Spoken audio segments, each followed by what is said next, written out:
What is up, gamers? It is late. It is 1:31 a.m. I am going on a trip tomorrow to Denver, Colorado, and honestly thought I'd do a reaction to a philosophy video. It is something I have a pretty big interest in, and really just want to kind of give my thoughts on it and see how it goes. So, yeah, let's just hop right into it.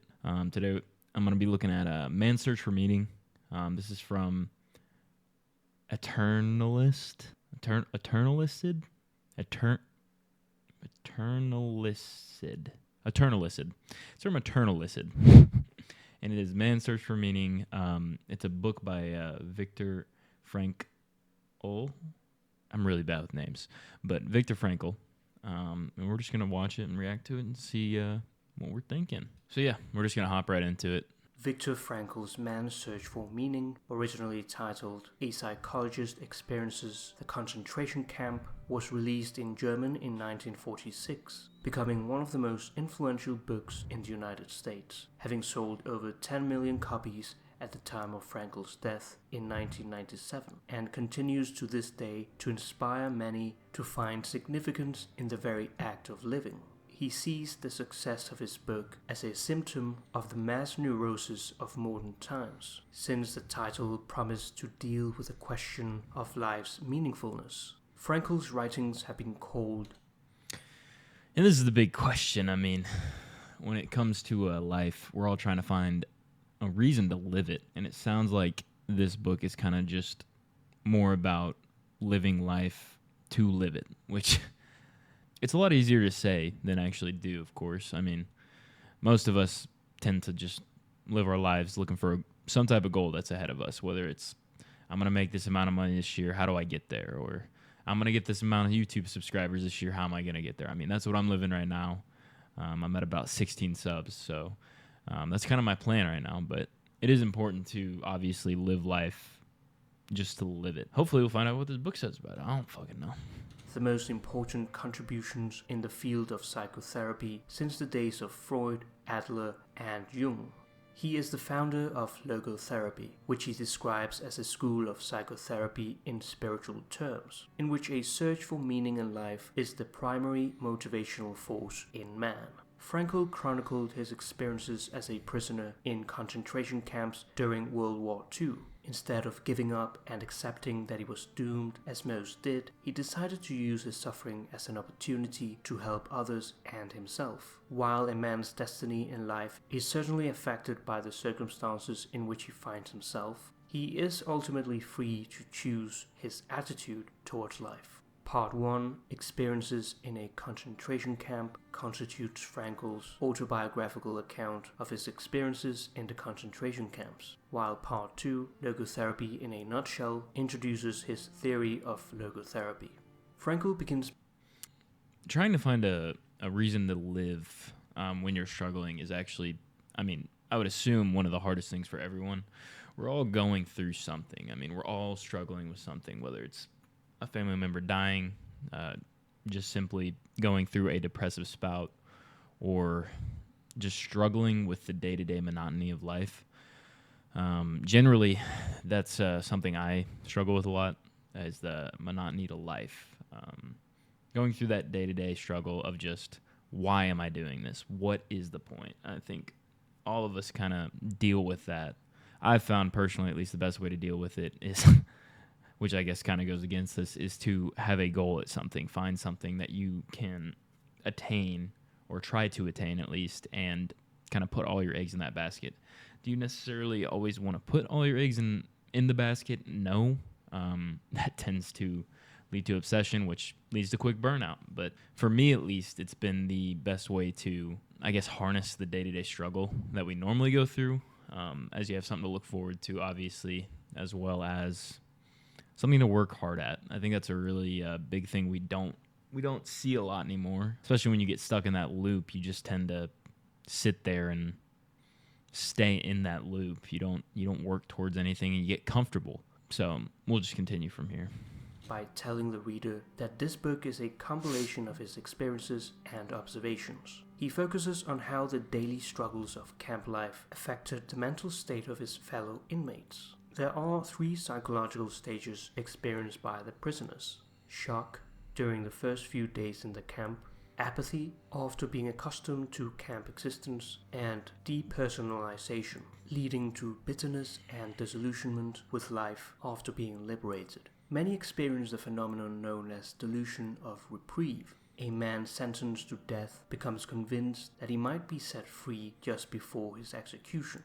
The prisoners were made to pass in front of a guard who pointed them to the right or to the left. About 90% were sent to the left for execution. The remaining few were sent to the right, including Frankel. They then had all their possessions removed, being left with nothing but their own naked existence. The second psychological stage of the prisoner is apathy, the blunting of the emotions and the feeling that one could not care anymore. Frankel writes that there is much truth in Dostoevsky's definition of man as a creature that can get accustomed to anything. Frankel often thought of his wife, and he realized that love is the ultimate and the highest goal to which man can aspire, and that in a position of utter desolation, this intensification of inner life helped him seek refuge from the emptiness and spiritual poverty of his existence. However, I'm just learning with you guys here, so don't take anything I say for anything really, but hopefully we can kind of work through this together. But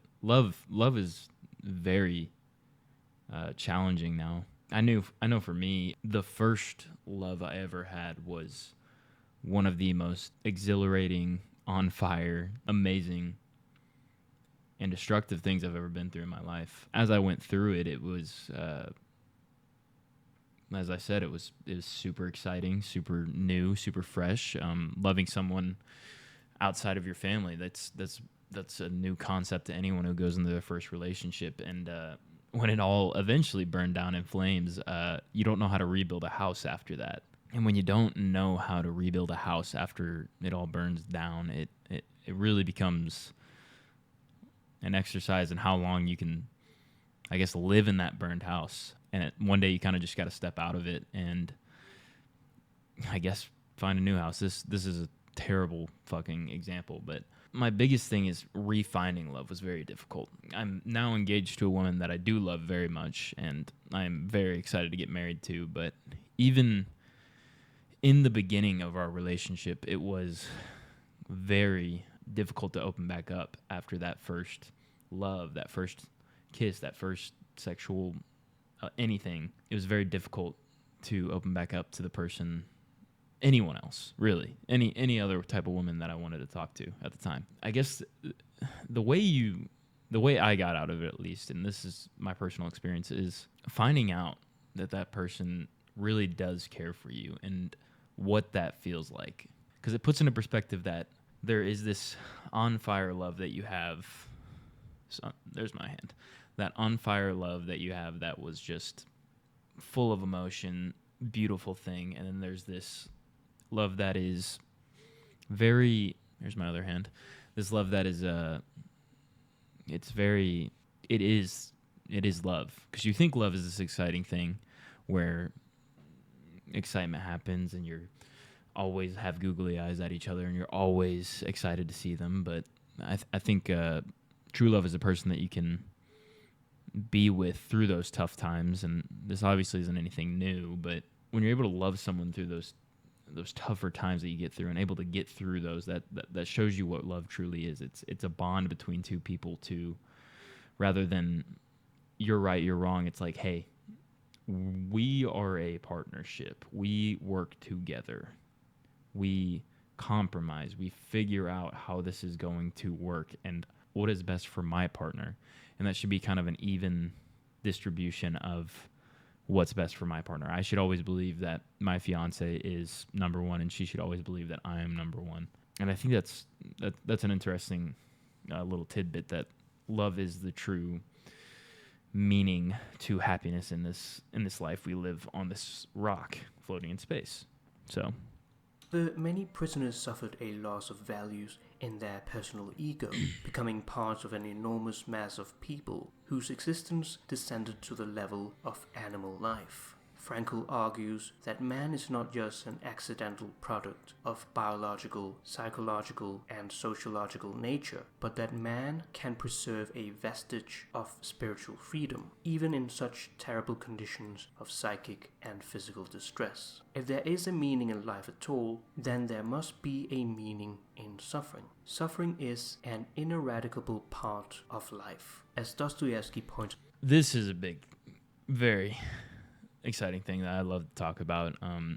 Suffering is what builds your character. I mean, I've gone through it multiple times in my life, mainly in sports, obviously. I mean, I'm not trying to say I've gone through the worst suffering out of anyone in the world, but to suffer is to learn. And to learn, you become better the next day. And once you've learned something, you're like, oh, I'm not going to do that. Oh, let me step over here and do this other thing and fix basically what I had done wrong in the past or suffered from in the past. It makes you a stronger human. It builds those calluses on your hands. To make a really good example, weightlifting, for example, you callus your hands every time you touch the barbell. The more you callus your hands, the easier it is to lift the barbell. Your hands aren't going to get torn up as much. Same thing with suffering. You're going to be going through these things in life that tear you down and really break you down to the most minute version of yourself. You really find out who you are when you struggle. And I've been going through a little bit of that recently just with my current occupation. I work in a sales type of job, and it's a lot of rejection. And if you've never had that much rejection before, it can be really challenging to go on. I mean, you're told no 95% of the time, if not 99% of the time. And you're really just looking for that one yes. And the biggest thing that you can do, and I've learned this from one of my mentors, is you can control two things, basically. Your attitude and your effort. I don't fucking like the attitude one. The attitude one, your attitude's going to just, sometimes it moves with the wind. And you might say I'm a weak man for that, but your attitude is affected by so many other things than just a job, for example. Your attitude can be affected by just how your day starts, how your day ends, what happens in that day, those struggles that happen in that day. While I think it is good that to control those two things, those are the only things you can control. The world is unfair. Another thing my mom has always told me is life is unfair. Get used to it. And that's a really important thing to understand about the world. It's not going to be fair. You are not going to get what you want. You are going to get shit on, brother. You can only control what you can control. External factors should not have an effect on you, or they can maybe in the moment, because every human is affected by those things that happen outside of your control, obviously. But the more you let it stick in your mind and stay there and fester, the worse it builds and the tighter grip it has around you. And the tighter the grip is on you, the more difficult it's going to be to break it. You just have to understand that these things are out of your control and that you can only control your next steps forward. There is only one thing that I dread, not to be worthy of my sufferings. The inmates lived a provisional existence of unknown limit, without a future and without a goal, intensifying the feeling of lifelessness. However, one could make a victory of those experiences, turning life into an inner triumph. Or one could ignore the challenge and simply vegetate, as did the majority of the prisoners. When we are no longer able to change a situation, we are challenged to change ourselves. Exactly what I was saying. External factor that you cannot change. The only thing you can change is yourself and how you're going to then react moving forward. So, I think I'm on the right path here. Sudden loss of hope and courage can have a deadly effect, weakening one's power of resistance and making one vulnerable to illness. The death rate in the week between Christmas and New Year's increased in camp beyond all previous experience, as many hope to be freed and reunited with their loved ones. Man needs a future goal. Frankl approvingly quotes the words of Nietzsche: "He who has a why to live for can bear with almost any how. That which does not kill me makes me stronger." What was really needed was a fundamental change in one's attitude toward life. It does not really matter what we expect from life, but rather what life expects from us. The third life is going to throw what it throws at you. I mean, there's no There's no escape from death, whether it be your family, anyone. There is no escape from death. But what life expects from us is to persevere. And that probably one of the most difficult things to do is to move forward after some type of loss that life throws at us. The negatives of life that come will always be there. Stage is the psychology of the prisoner after his liberation. Frankl was freed after 3 years, yet he and his inmates did not feel pleased. Freedom, we repeated to ourselves, and yet we could not grasp it. Its reality did not penetrate into our consciousness. We could not grasp the fact that freedom was ours. They had literally lost the ability to feel pleased and had to relearn it slowly. This is known as depersonalization. Everything appears unreal, unlikely, as in a dream. Many experienced bitterness. The superficiality and lack of feeling of one's fellow men was so sickening that one finally felt like creeping into a hole and neither hearing nor seeing human beings anymore. Others experienced disillusionment. Woe to him who found that the person whose memory alone had given him courage in camp did not exist anymore. The second section of the book, Logotherapy in a Nutshell, is devoted to explaining Frankl's ideas about logotherapy in more detail. He named his practice after the Greek word logos, which denotes meaning. His form of therapy is oriented to helping patients find meaning in their future, in contrast to the psychoanalytic practice of solving a patient's problems by focusing on their past. The most important force in a man's life is his desire to find meaning. While Freud speaks of a will to pleasure and Adler speaks of a will to power, Frankl focuses on a will to meaning as the primary motivational force in man. An inability to follow the will to meaning gives way to existential frustration. This can in turn result in neuroses, which may be defined as a poor ability to adapt to one's environment, an inability to change one's life patterns, and the difficulty to develop a richer, more complex, and satisfying personality. To me, finding meaning is finding something that literally gets you out of bed in the day. When I was just working my sales job, when I was just doing that, for example, my work starts at 8:30. I mean, I would wake up in the morning before work at 7:30 to 7:45 when my shift starts at 8:30, really because I had nothing pushing me to want to do it.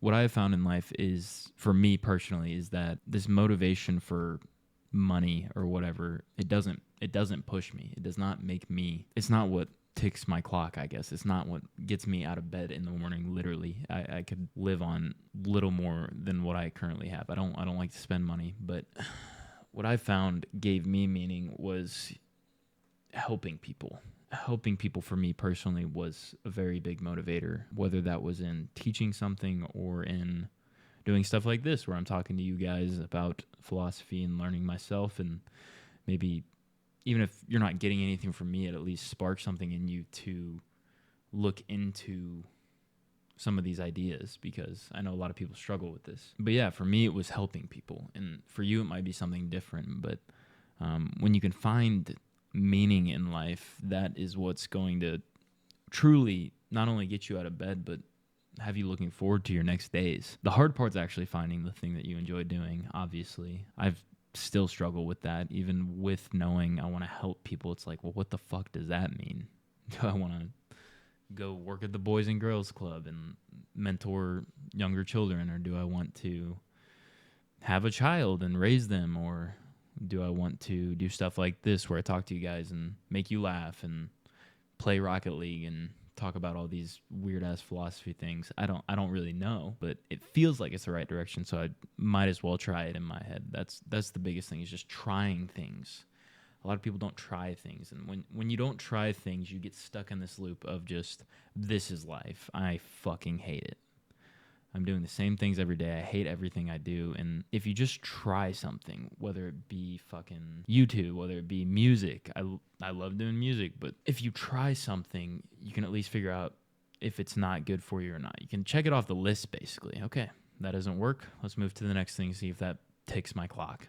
So like the neuroses dealt with in psychoanalytical practice, which emerge from gratification and satisfaction of drives. In logotherapy, one speaks of neurogenic neuroses, from the Greek word nous or mind, which arise from existential issues and problems with the will to meaning. A man's concern over the worthwhileness of life is an existential distress, but by no means a mental disease. A misinterpretation of this may motivate a doctor to bury his patient's existential despair under a heap of tranquilizing drugs. The logotherapist regards his assignment as that of assisting the patient to find meaning in his life through widening and broadening the visual field of the patient so that the whole spectrum of potential meaning becomes conscious and visible to him. To be mentally sound, man must constantly be struggling and striving for a worthwhile goal. When people are haunted by their inner emptiness, with a feeling of ultimate meaninglessness, they exist in what is known as an existential vacuum. Man should not ask what the meaning of his life is, but rather he must recognize that it is he who is asked.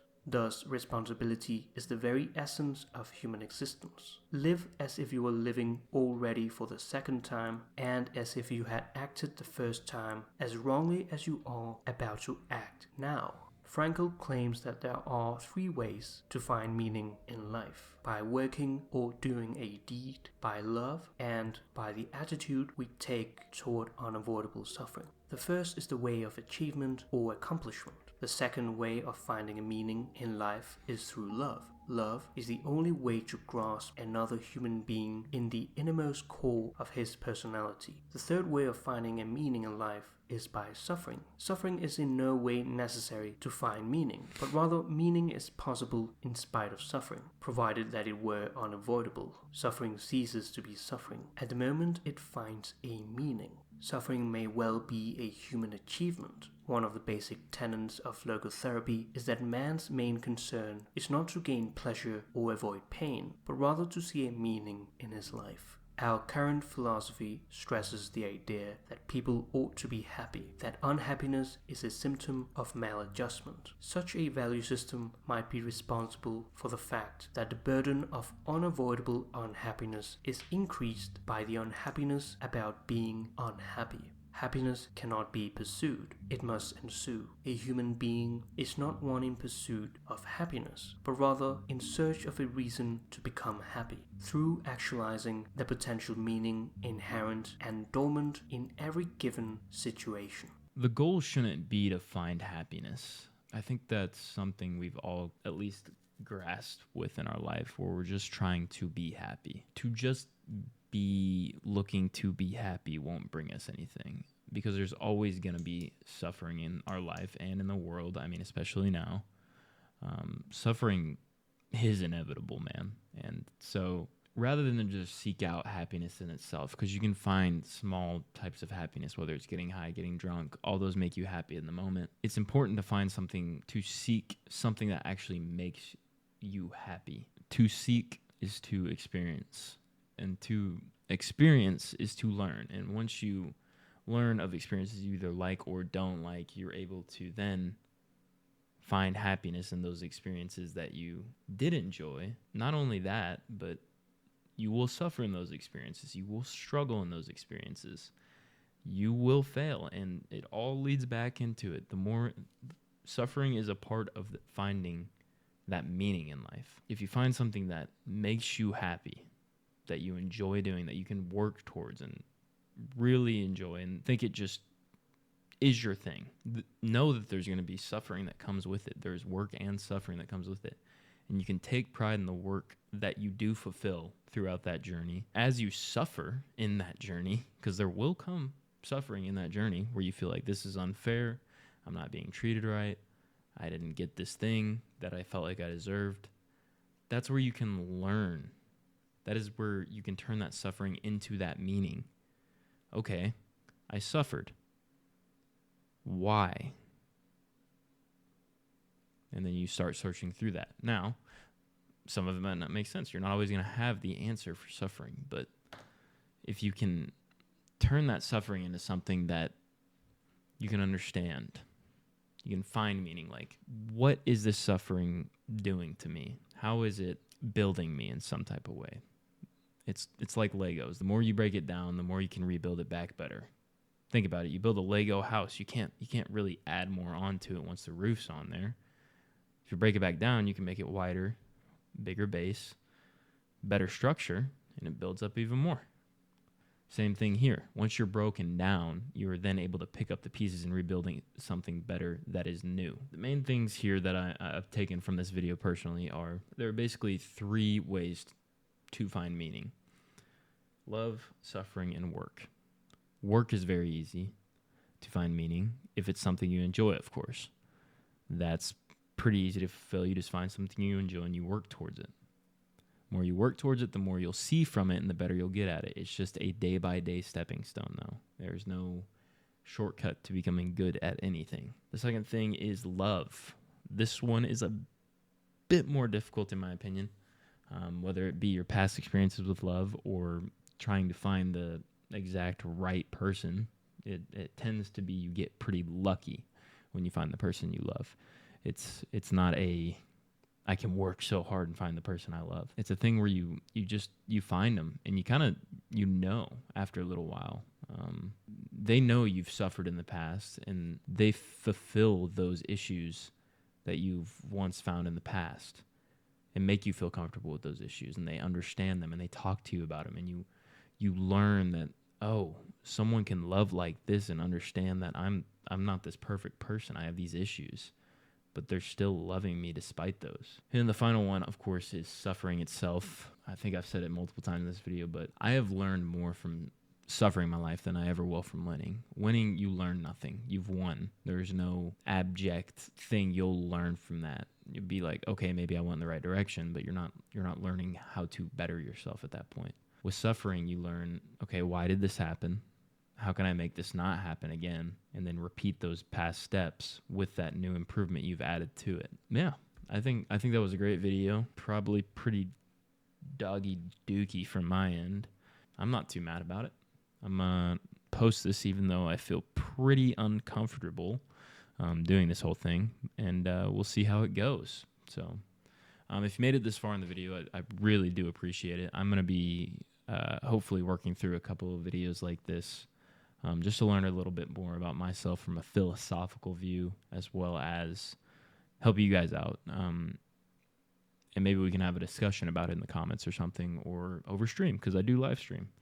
So, yeah, I appreciate you guys for watching, and like and subscribe if you enjoyed. If not, don't. And I'll see you in the next one.